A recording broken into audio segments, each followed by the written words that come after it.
साथियों, जय भीम। आज हम चमार जाति के इतिहास के बारे में अध्ययन करेंगे कि चमार जाति की उत्पत्ति कब से है और इसे कैसे चमार बनाया गया। आदिकाल में चमारों की क्या भूमिका रही है। ये आदिकाल में शासक थे या शोषित थे। देश को संवारने में तथा रहने लायक बनाने में इसका क्या योगदान रहा है। साथियों, इन सारे सवालों के जवाब जानने के लिए वीडियो के अंत तक बने रहें और जवाब मिले तो कमेंट में जय भीम जरूर लिखें। और साथियों, आपको धन्यवाद करते हैं कि आपने पिछली वीडियो जाति की उत्पत्ति कब और कैसे हुआ उसे देखने और प्यार देने के लिए पुनः धन्यवाद करते हैं। साथियों, आइए बिना देरी किए सवालों के जवाब ढूंढते हैं। साथियों, आज के बातों की शुरुआत कबीर दास जी की दोहा से करते हैं। तो आइए। चाम मास अरु रक्त का तन का बना आकार, चाम मास अरु रक्त का तन का बना आकार, आंख पतारे देख लो सारा जगत चमार।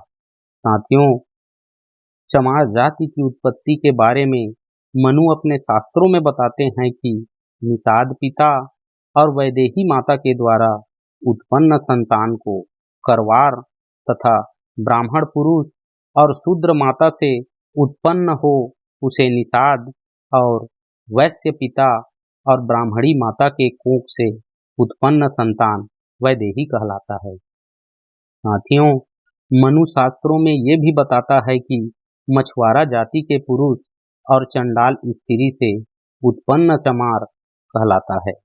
साथियों, पराशर ने भी मनु को नकल करते हुए चमारों की उत्पत्ति चंडाली माता से बताया है। मनु ने चमारों की उत्पत्ति का तीसरा सिद्धांत भी बताया है कि धिक वर्णों का काम चर्म बेचना है। इन्हीं के कारण इनके वंशज आज चमार कहलाते हैं। मित्रों, सही दृष्टि से अध्ययन करें तो हमें पता चलता है कि मनु खुद अपने कथन का समर्थक नहीं है और अपनी मनुस्मृति ग्रंथ में अलग अलग उदाहरण से समझाया है। जाति भास्कर पुस्तक से पता चलता है कि इसमें जातियों को उनके नाम से नहीं वरन उसके काम से सारणीबद्ध किया गया है। साथियों, मनुस्मृति के श्लोकों में चर्मकार तथा कारवार बताया गया है। बाकी 17 करोड़ आबादी जो आज चमार संज्ञा से नवाजी गई है, वह युद्धों में हारे हुए चंवर या चमर जाति का टोटमवादी ही है या मूल निवासी ही है।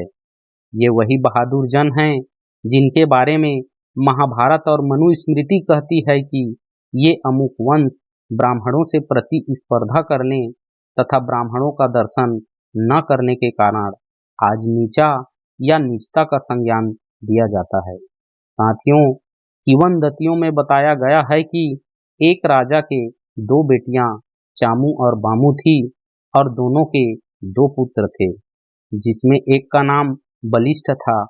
इन्हीं के वंश से चमार जाति बना है। आर्य यह भी बताते हैं कि आदिकाल में 4 भाई थे।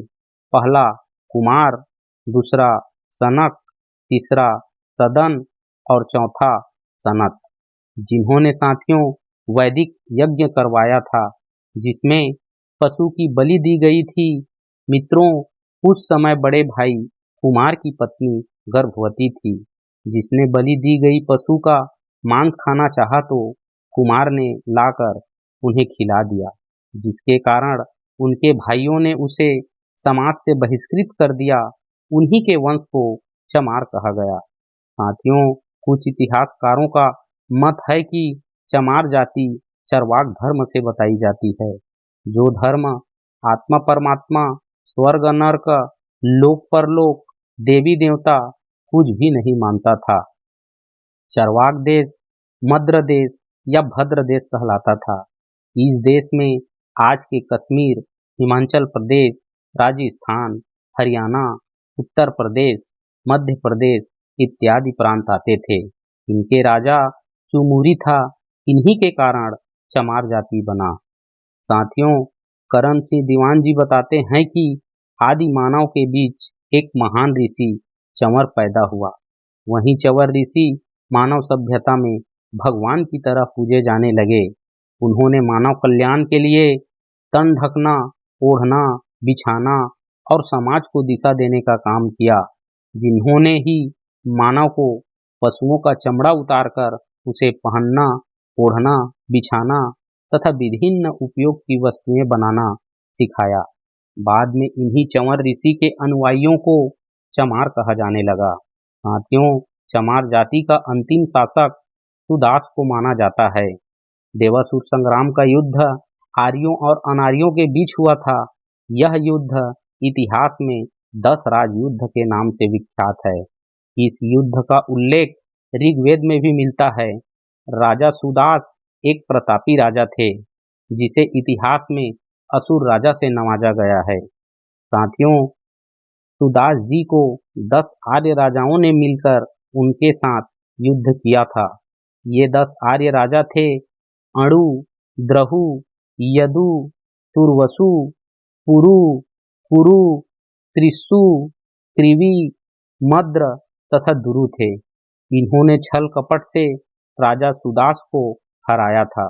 सुदास की पराजय के बाद उनकी सारी प्रजा गुलाम बना ली गई। आर्यों ने इन गुलामों को चमड़े का गंदा काम सौंप दिया। अपने अंतिम राजा सुदास की याद में ही ये लोग अपने नाम के साथ दास शब्द लगाते थे। आज भी साथियों, चमारों के नामों के साथ दास शब्द बहुतायत में देखा जा सकता है। सही मायने में देखें तो इनके वंशज चंद्रगुप्त मौर्य तथा मौर्य वंश ही हैं। चमार जाति की उत्पत्ति के बारे में आर्यों द्वारा रचित चंवर पुराण भी मिलता है। 1920 में जब ब्रिक्स जी ने अपनी पुस्तक द चमार में चंवर पुराण का जिक्र ही नहीं किया है। क्यों जिक्र नहीं किया? इससे ऐसा प्रतीत होता है कि चंवर पुराण सन 1920 से बाद की रचना मानी जाती है। साथियों, चम्रावती नगरी के राजा भद्रसेन के 972वीं पीढ़ी में सूर्यसेन नामक राजा का जन्म हुआ था, जिसकी रानी सुमता की कोख से चामुंड राय जी का जन्म हुआ था, जिसका प्रधानमंत्री इंद्रदेव था। चामुंड राय जी बहुत ही ज्ञानी और तपस्वी थे, जिन्होंने अपनी पूरी राजकाज महामंत्री इंद्रदेव के पुत्र भद्रदेव को सौंपकर सन्यासी हो गए थे। उन्हीं के वंशज को चमार जाति माना जाता है। मित्रों, इस प्रकार हम देखते हैं कि अब तक चमार जाति के इतिहास के बारे में जो कुछ भी कहा गया है, वह पूरी की पूरी तरह से अटकलों पर ही आधारित है। जहाँ तक सवाल है कि चमार जाति की उत्पत्ति के संबंध में कही जाने वाली बातें अटकलों पर ही आधारित है। गौर करने की बात यह है कि ये सभी विचार चमार जाति को इस देश का मूल निवासी ठहराते हैं। साथियों, सिंधु घाटी की सभ्यता का वारिस ठहराते हैं।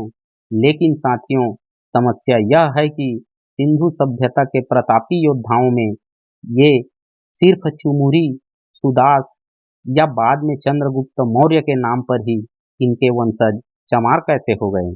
प्रतापी राजा तो बलि भी थे, वृत्तासुर भी थे और संबर भी थे। फिर इनके नाम पर भी इनके वंशजों को क्यों नहीं पुकारा जाता? ज्यादातर लोगों ने स्वीकार किया है कि चमार जाति सिंधु घाटी सभ्यता की ही वारिस है। इस सच्चाई को उपरोक्त सिद्धांत भी बल देता है। इसका अर्थ यह हुआ कि हम यदि चमार जाति का प्रमाणिक इतिहास ढूंढना चाहें तो हमें सिंधु सभ्यता को ही खंगालना होगा। यह जाति नहीं साथियों, षड्यंत्र है। साथियों, चमार जाति का इतिहास अटकलों भरी रही है। आपके पास अपने पुरखों की गौरवशाली विरासत हुआ करती थी। साथियों, आगे हम इसी विषय पर चर्चा करेंगे।